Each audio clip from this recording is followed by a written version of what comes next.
పిమ్మట ద్రాక్షారసము త్రాగుబోతు తాగి మత్తుడై తన గుడారములో వస్త్రహీనుడుగా అవునని ఉండెను. బైబిల్ చెప్పుచున్నది. అప్పుడు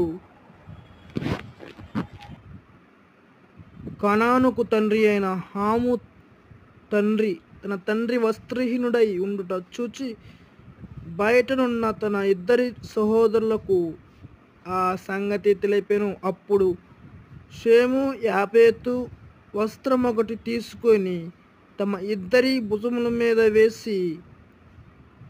వేసుకొని వెనుకకు నడిచి వెళ్ళి తమ తండ్రి దిశమలను కప్పిరు. వారి ముఖములు వెనక తట్టు ఉండుట వలన తమ తండ్రి దిశమలను చూడలేదు. అప్పుడు నోవహు మత్తునుండి మేలుకొని తన చిన్న కుమారుడు చేసిన దానిని తెలుసుకొని కనాను శపింపబడిన వాడై తన సహోదరుకు దాసుడగును అనెను. మరియు అతడు షేము దేవుడైన యెహోవా స్తుతించబడును గాక, కనాను అతనికి దాసుడగును. దేవుడు యాపేతును విశాలపరచును, అతడు షేము గుడారములో నివసించును,